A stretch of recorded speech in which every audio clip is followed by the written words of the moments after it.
que ustedes han podido ver, ¿no? Enseguida vamos a ver quiénes se quieren unir.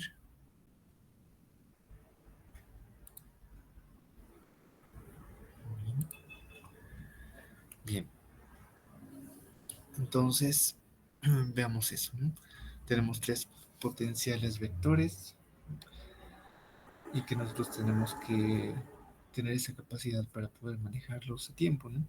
Poder identificar y poder hacer también medidas preventivas, ¿no? Dentro de las profilaxis que damos en enfermedades producidas por vectores, también está que se pueda hacer, ¿no? Control vectorial a través de uso de químicos y que se lo haga de manera constante si hay tantos vectores posibles, ¿no? En este caso, vemos que es un poquito complicado poder manejar en todos los aspectos, ¿verdad? Lima, ¿por qué tengo dos limas?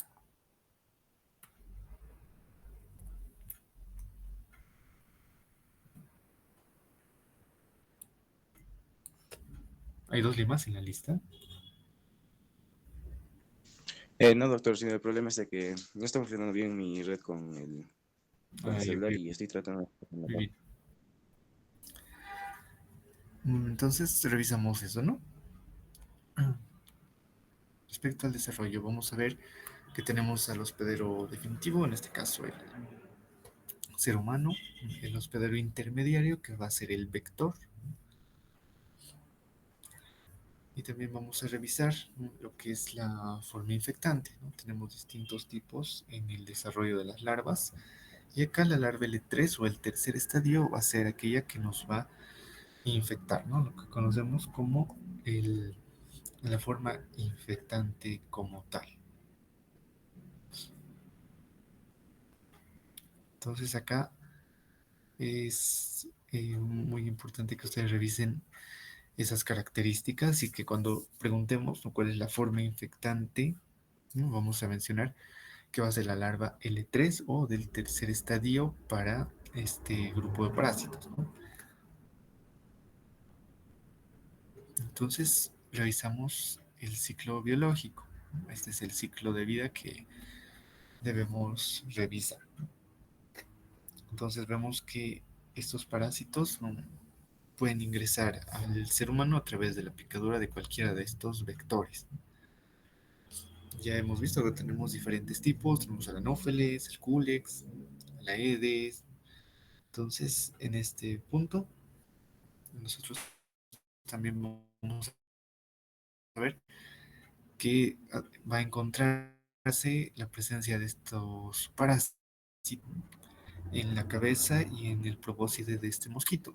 Por lo tanto, al momento de inocular a una persona, también va a regurgitar estas formas parasitarias, que van a ser las L3, que van a ingresar a la piel y posteriormente van a movilizarse. Entonces, vemos que los parásitos adultos van a vivir en el sistema linfático y las microfilarias van a pasar a la sangre durante la noche. Y eso tiene relevancia cuando vamos a ver más adelante que un mosquito que puede estar sano puede inocular a una persona y se va a infectar a través de esta forma. Entonces vemos que estos parásitos adultos van a estar en el sistema linfático, en donde van a producir esas microfilarias que en un momento van a pasar al torrente sanguíneo, ¿no? Más que todo durante la noche. Y eso coincide bastante con el hábito que van a tener los mosquitos que estamos describiendo, de las diferentes especies, que acostumbran picar durante estas horas, ¿no? Durante la noche.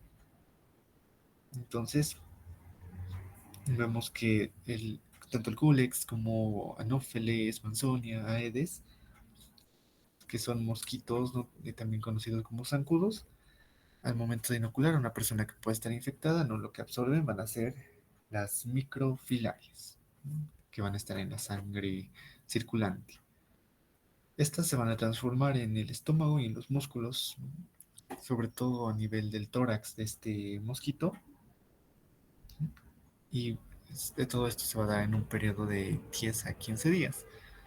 Y vemos que se van a convertir, ¿no? en formas bastante cortas y van a evolucionar hasta ser larvas infectantes. Estas van a ser extremadamente delgadas y se van a dirigir directamente hacia el probóscide de este mosquito. Por eso es que el momento de inocular no directamente nos va a transmitir como tal este parásito. No, siempre hacemos énfasis en eso porque hablamos de que no siempre va a ser lo mismo hablar de una transmisión vectorial que sea también a través de una inoculación, ¿no? Hablábamos en temas como Chagas, por ejemplo, que si bien era vectorial, no era directamente por la picadura del triatómino, ¿verdad? Sino por la contaminación que se puede dar por sus deyecciones en la superficie de la piel y que eso se puede llevar directamente hacia la zona de inoculación, ¿verdad? Entonces, en este caso, sí puede incluirse en el grupo de los que se va a dar directamente por la picadura como tal, que es un punto que tenemos que mencionar también.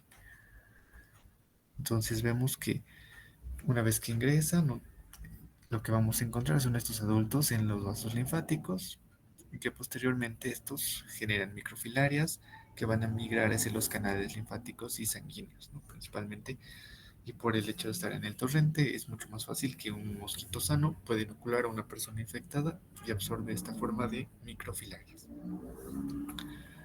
Ahora, esa relevancia la vamos a ver respecto a la patogenia, que tenemos que puede ser aguda, crónica y también elefantiásica, que es la más complicada, ¿no? Que hay un error de typeo, lo van a arreglar eso. Entonces vemos la etapa inicial, ¿no? La etapa tardía o crónica, que tiene una gran relevancia, ¿no? Para poder relacionarlo directamente con la clínica, ¿no? Primero revisamos la etapa inicial respecto a la patología y patogenia. Vemos que acá hay una inflamación del tejido linfático, ¿no? Y en la etapa posterior vamos a ver esa complicación de que si no se lo maneja puede generarnos un cuadro de adenopatías, linfangitis y posteriormente ya cuadros más complicados como una elefantiasis. Entonces, revisamos eso. Tenemos la etapa inicial, primeramente. Entonces, respecto a este grupo, lo que más nos tiene que llamar la atención en este caso son las alteraciones que se van a dar, ¿no? Por la inflamación del tejido linfático, ¿no? Hay una alteración en distintos niveles, ¿no? Aparte de los ganglios, ¿no? Y que dependen también de la cantidad de antígeno que se genere por los parásitos adultos, ¿no? Y también depende mucho del tiempo de que haya transcurrido y la exposición de la picadura de los vectores. Es importante siempre valorar la carga que puede llegar a tener, ¿no? Esa carga parasitaria. En muchas ocasiones nos vemos que mm, dependiendo cuál ha sido la exposición, si suele ser constante, ¿no? Una persona que todo el tiempo esté recibiendo una inoculación por parte de este tipo de vectores también puede tener una mayor carga. Entonces, muchas veces también es importante acá valorar, ¿no? Que la persona se pueda exponer a otro tipo de infecciones de origen bacteriano o de origen fúngico, ¿no? Que van a ser secundarias, pero también van a influir en el grado de la respuesta inmunológica de nuestro paciente. Muchas veces vamos a ver casos de simbiosis entre los parásitos adultos y la presencia de algunas bacterias, ¿no? Por ejemplo, una de las que más se renombran es la Wolbachia, que tiene también una simbiosis, ¿no? Que se ha podido comprobar con este tipo de parásitos. Entonces, acá la respuesta inmune, sobre todo a las células TH2, es lo que nos va a llevar a producción de citocinas, que se van a incluir en las interleuquinas, tanto en la IL-1, IL-5 y también a la IL-10. Esto también va a aumentar lo que son los valores de inmunoglobulinas y vamos a verlo posteriormente a través de los exámenes complementarios que nosotros podríamos solicitar.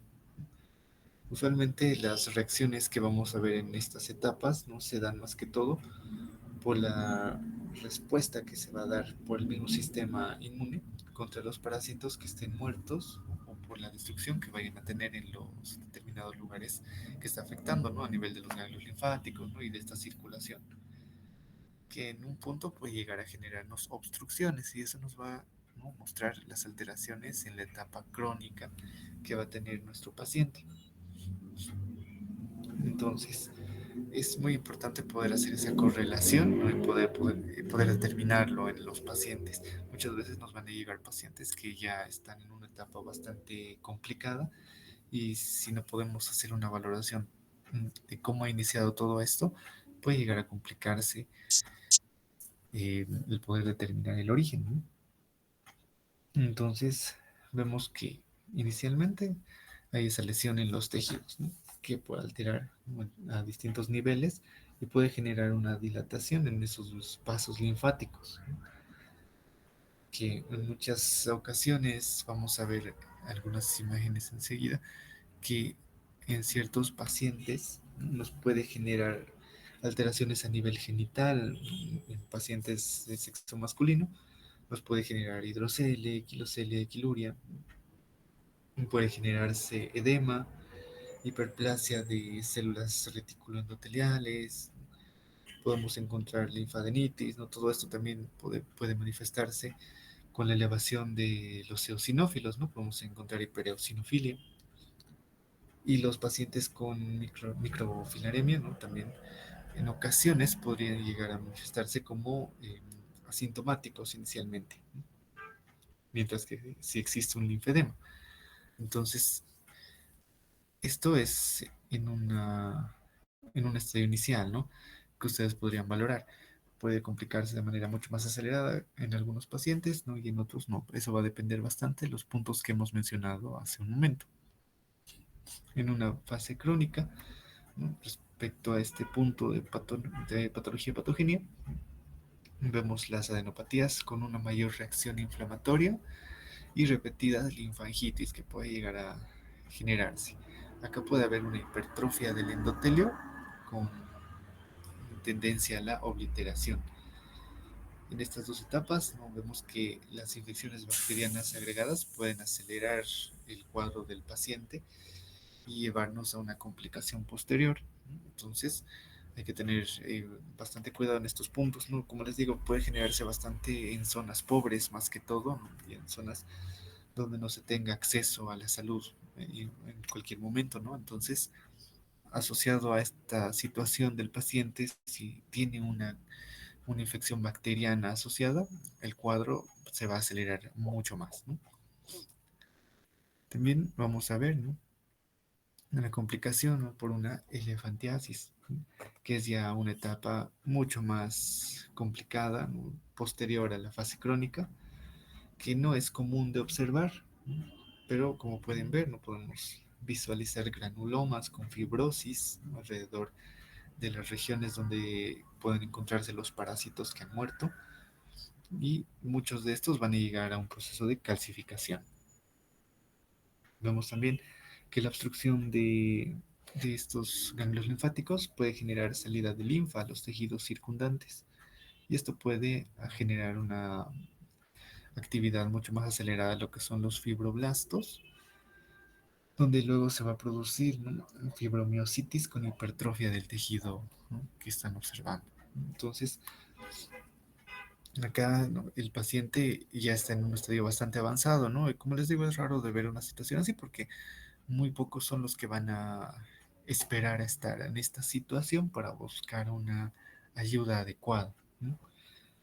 Entonces, como podrán observar, esta región afectada se caracteriza, ¿no? Por regiones paquidérmicas, ¿no? Y que tienen un aumento bastante considerable en el tamaño, ¿no? Entonces, en estas situaciones, ¿no?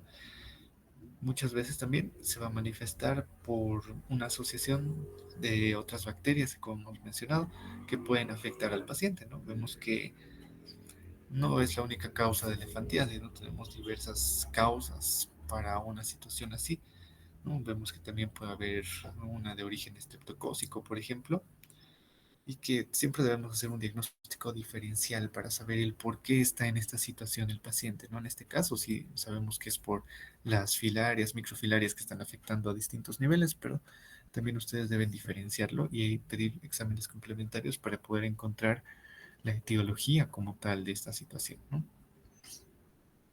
Entonces, vamos a ver las manifestaciones clínicas, ¿no? Igual vemos que pueden ser agudas, crónicas, elefantiásica, ¿no? Y aquí vamos a valorar algunas condiciones. Entonces, vemos la fase aguda. Después de un periodo de incubación que puede ser bastante variable, que puede ir desde 1 a 18 meses, vamos a presentar los primeros síntomas de adenolinfangitis, que se van a caracterizar por presentar el edema que hemos descrito anteriormente, que puede darse a nivel de los genitales, puede haber dolor en la región, eh, a nivel, ya sea a nivel inguinal o de extremidades. Vamos a ver que la mayor afección va a ser a nivel de genitales o las extremidades, ya sean superiores e inferiores. Puede darse a otros niveles, pero es mucho más raro de ver. Por lo general encontramos que las alteraciones, epididimitis, orquitis, hidrocele, linfadenitis, pueden presentarse abscesos. También vemos que se puede asociar con una fiebre que puede ir de 4 a 7 días, ¿no? Y puede haber recaídas también, lo que se registran en un periodo de 1 a 4 años, ¿no? Es importante poder hacer una valoración a tiempo, ¿no? Y de manera correcta, ¿no?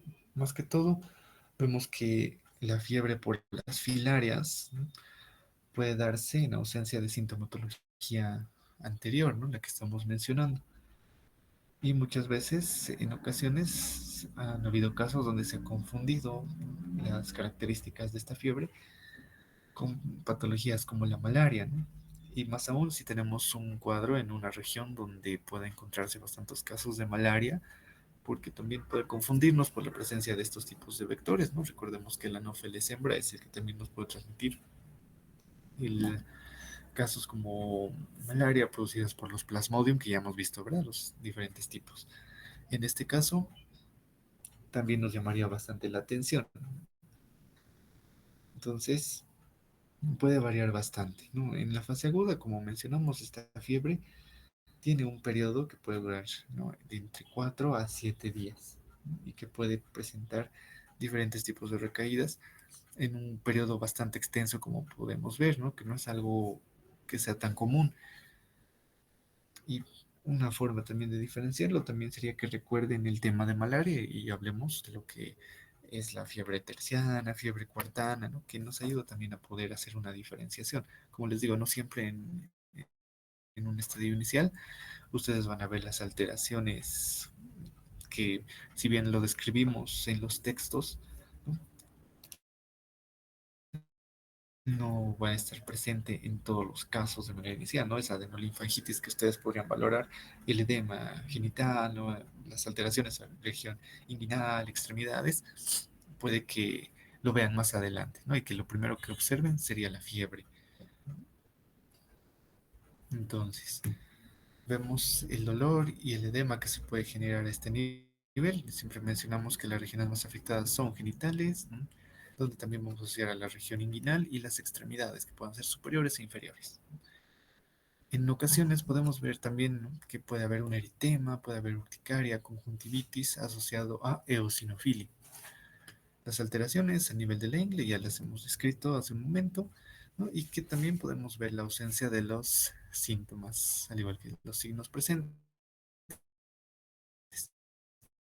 Entonces acá la fiebre es lo que más nos llamaría la atención, ¿no? En un estadio inicial, aunque no siempre va a haber reacciones alérgicas ni adenolinfangitis presentes, ¿no? Por lo tanto, en una región donde pueda haber una exposición bastante prolongada a los vectores mencionados, ustedes también tendrían que poder valorar, ¿no? Y hacer una evaluación, ¿no? Si es posible el acceso a los laboratorios, ¿no? También solicitarlos para poder asegurarnos de que no sea una filariasis linfática, de que no sea una malaria, ¿no? O poder identificar una de otra, ¿no?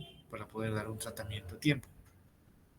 Ese es un dato que siempre debemos considerar, ¿no? Y que nos llama bastante la atención en una situación así.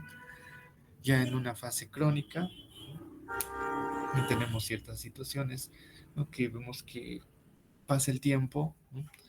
Y que puede llegar a presentar, ¿no? Estos signos y síntomas de manera repetida, ¿no? En ocasiones ustedes lo podrían encontrar en, en distintos pacientes, ¿no? Y les llamaría mucho la atención que tenga cuadros recurrentes, ¿no? Respecto a la fase aguda que hemos mencionado, ¿no? Y que no se haya hecho tratar. Entonces vemos que Esto puede generar lentamente una obstrucción linfática que pueda producir edemas bastante notorios, ¿no? Y donde también podremos observar situaciones de quiluria, ascitis, hematuria y proteinuria.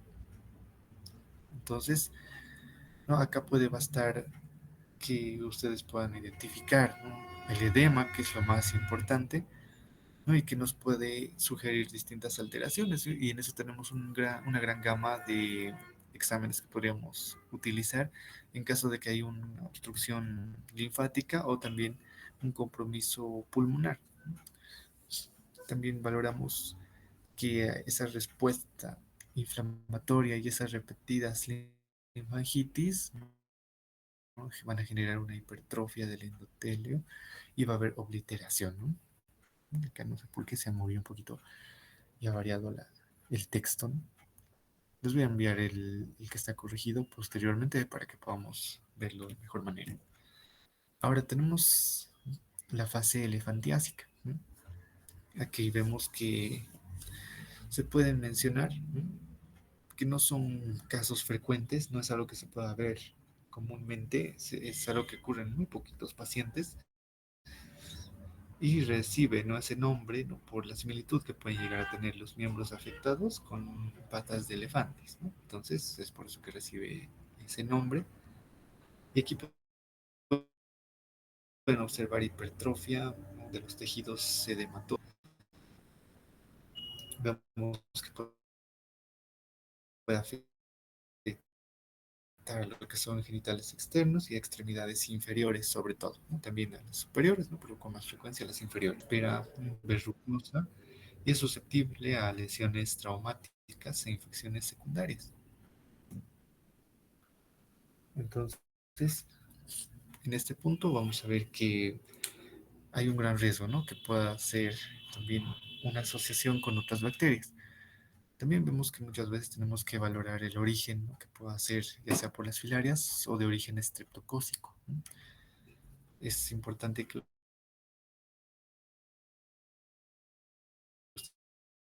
ustedes hagan esa diferenciación para poder dar un tratamiento adecuado a esa clínica del paciente, pero en algunas ocasiones también es un poquito complicado, ¿no? Porque nos cruzamos con que el mismo paciente y también requiere una intervención para poder arreglar parte del tejido, ¿no?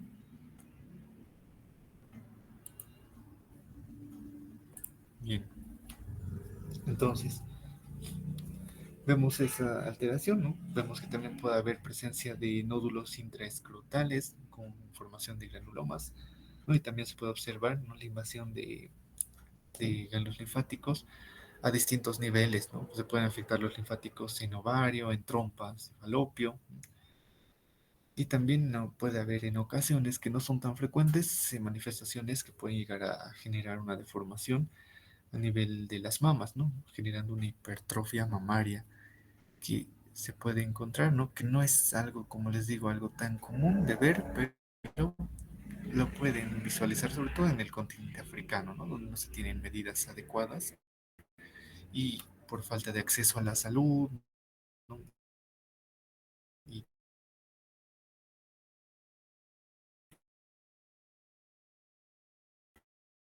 también o por situaciones económicas. Y lo que encontramos, ¿no? Son estas alteraciones por la complicación de la elefantiasis a nivel de miembros inferiores, ¿no? Y superiores también, a nivel de genitales externos, ¿no? Y a nivel de las mamas, ¿no? Que no es tan común de encontrar. Entonces acá, dependiendo del tiempo que haya transcurrido, como podrán observar, ¿no? Se puede visualizar cómo la piel en esta región que está deformada, ¿no? Es bastante gruesa, es mucho más gruesa que en otras regiones. Áspera, puede haber presencia de ciertas verrugas y es susceptible a lesiones traumáticas e infecciones secundarias. Entonces aquí ya esa complicación es bastante severa, ¿no? Tenemos que tratarla con sumo cuidado. Ahora, para el diagnóstico,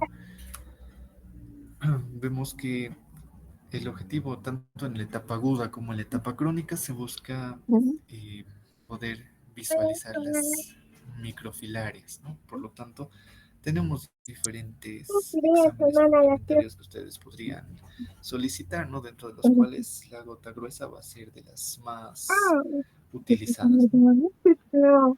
Entonces se puede hacer una coloración en extendidos, ¿no? Se puede utilizar la evaluación de gota gruesa, métodos de concentración como el NOT o el VC, que son bastante buenos, pero los mejores en este caso, de los más recomendados, tenemos a la gota gruesa, ¿no?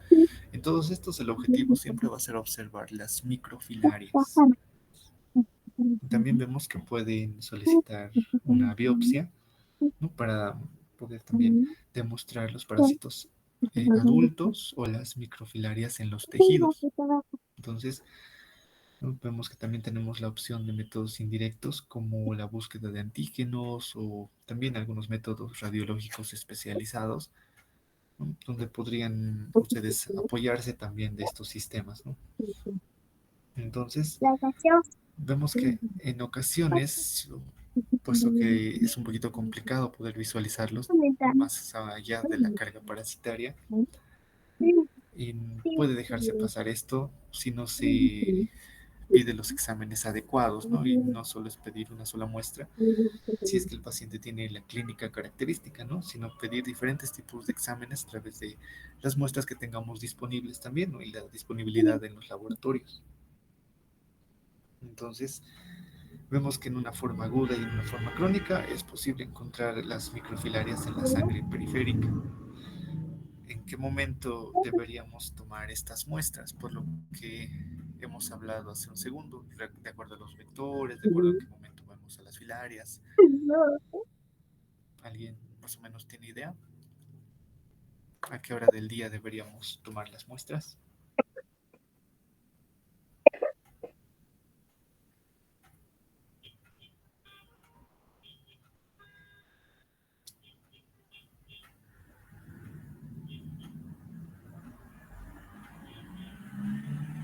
¿Nada? ¿Se han dormido? Hemos mencionado de que las microfilarias por lo general van al torrente sanguíneo durante la noche, ¿no? Y que una característica que tienen los vectores es también que pican durante la noche, ¿no? La sangre periférica en esos horarios, ¿no? Un horario que depende de la literatura que revisemos, ¿no? En este caso, según Botero, vemos que desde las 10 p.m. hasta las 2 a.m. es lo ideal, ¿no?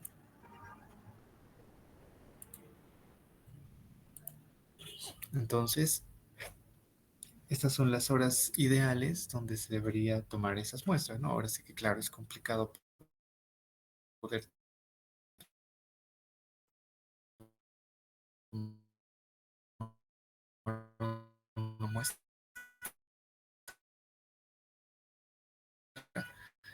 ¿no? Pero dependiendo de la situación, ¿no? Hay que mandarlo de todas maneras a que pueda hacerse una revisión, porque si es que no encontramos, no podemos dar todavía con el diagnóstico. Y debemos recordar la regla de oro de la parasitología, ¿verdad? Que para poder hacerlo necesitamos identificar, ¿no? Recobrar y demostrar la presencia del parásito. Entonces, vemos que en el examen en fresco de una gota gruesa podemos visualizar las microfilarias móviles, ¿no? Y ya dependiendo de realizar la toma, ¿no? En este caso la gota gruesa, podemos utilizar ciertos colorantes como la epoxilina, por ejemplo, para hacer una mejor valoración. Entonces, lo ideal es que podamos detectar la presencia de estos. Si se tiene la posibilidad de utilizar pruebas serológicas como PCR, pruebas como una biopsia, si es necesario, ¿no? En un caso un poquito tal vez más complicado, también lo pueden solicitar, no hay ningún problema, ¿no? En caso de que pidan una biopsia, tendría que ser de ganglios o de tejido linfático, lo que pueden encontrarse principalmente los parásitos adultos en estos casos, ¿no? No tanto las microfilarias. En este caso sería buscar el parásito adulto. También acá, como mencionamos, pueden pedir diferentes exámenes serológicos, ¿no? ELISA, anticuerpos, ¿no? Para inmunoglobulina G, ¿no? Que a veces no es tan ideal, ¿no? Lo ideal sería pedir exámenes directos, como hemos mencionado, y apoyarnos para otras situaciones con los indirectos, ¿no? Y como hemos dicho, también podrían pedir el hemograma, ¿no? Podrían encontrar aumento de los eosinófilos a este nivel. y varía, ¿no?, dependiendo lo que ustedes están buscando. Respecto al tratamiento, tenemos diferentes opciones y eso también va a variar de acuerdo a lo que podamos asociar. Estos fármacos pueden ser asociados y dar un tratamiento combinado. Tenemos a la dietilcarbamazina, a la ivermectina, al albendazol, a la doxiciclina. Puedo utilizar cualquiera de estos. ¿Mm? Podemos generar también, podemos asociarlo, ¿verdad? Podemos utilizar, por ejemplo, la dietilcarbamazina más la ivermectina para el manejo de microfilarias si lo encontramos en mayor cantidad, ¿no? O podemos dar la dietilcarbamazina más albendazol, ¿no? Para en caso de los parásitos adultos, ¿no? Lo que encontremos y dependiendo de la clínica del paciente, lo que vamos a ver en mayor cantidad. Entonces, vemos que en estos casos, ¿no?, podemos variar la cantidad de días dependiendo de la situación y el grado de afección del paciente. Entonces, ¿no?, ustedes pueden ver que en este caso la dietilcarbamazina es la que más vamos a mencionar, la que más van a escuchar, y que también más adelante y en materias posteriores van a hacer, ¿no?, una revisión más sistemática de este fármaco, que en este caso es un microfilaricida, ¿no?, y es bastante útil contra los parásitos adultos principalmente. Y la administración que ustedes deberían dar, ¿no? Y bueno, ya lo tienen acá en las diapositivas. Esto se los voy a pasar junto con las otras diapos que hemos mencionado para su evaluación, ¿no?, y para poder revisarlo también. Entonces, vemos eso, vemos el albendazol también, ¿no?, contra las microfilarias, y que también podemos dar para enfrentar a lo que son los parásitos adultos, ¿no? Ambos casos son bastante válidos y que en un punto podemos llegar a combinarlos, ¿no? Tienen la ivermectina, que es bastante también bastante efectiva en estos casos, y la doxiciclina contra microfilarias y parásitos adultos, ¿no? Más que todo cuando encontramos que estos pueden estar a nivel del escroto igual. Entonces, en estos casos nos sirve bastante poder combinarlos para poder dar un efecto tanto a lo que son los parásitos adultos como a las microfilarias, ¿no? Este es un punto que siempre es bueno que puedan revisarlo, ¿no? Para este hito les he dicho que no voy a preguntar como tal dosis, entonces, si bien no les voy a evaluar ustedes, entonces pueden revisarlo también. Respecto a la profilaxis, ustedes van a ver que respecto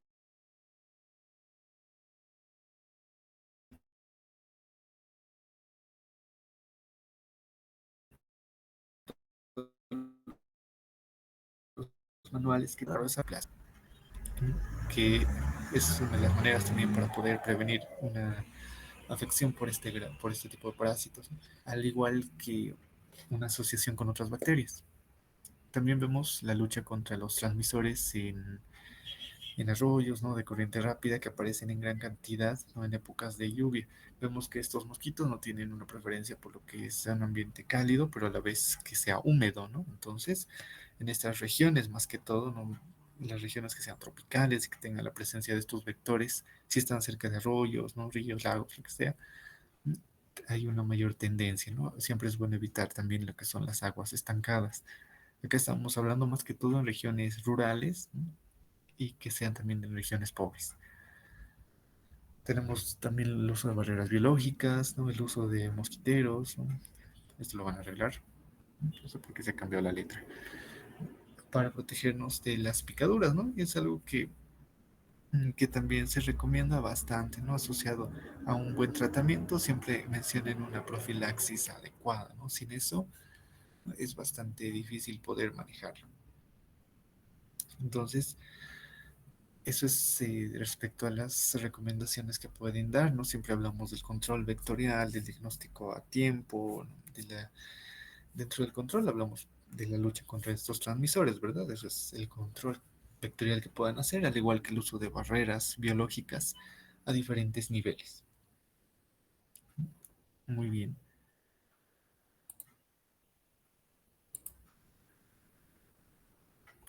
Eso es lo que vamos a avanzar el día de hoy, no lo que es filarias, que era un tema pendiente.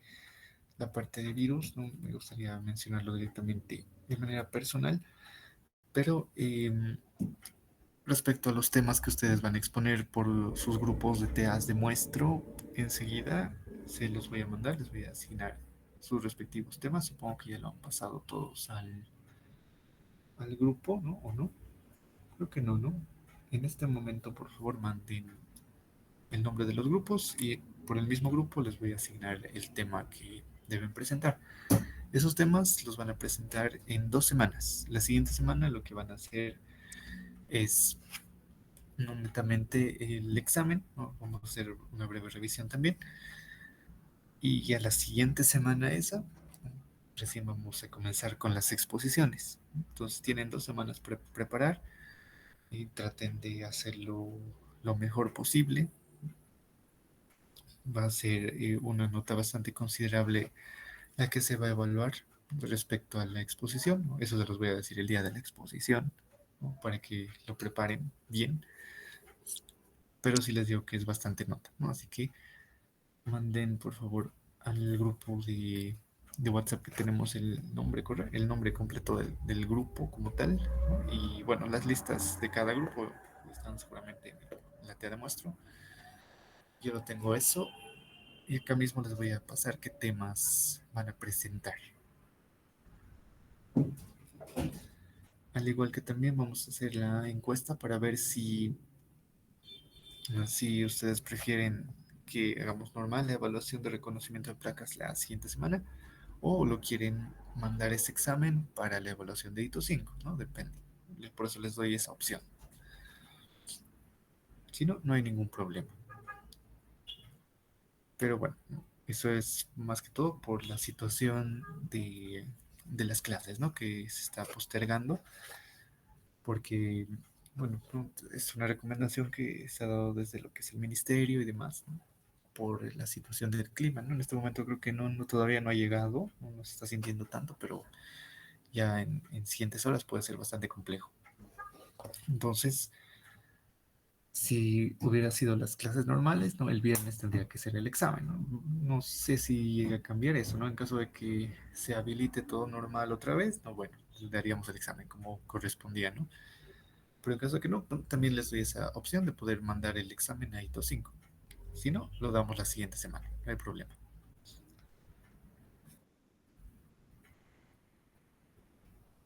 ¿Quién quiere entrar a la llamada? Y es muy, muy tarde, ya vamos a acabar. Muy bien. ¿Quiénes han llegado tarde?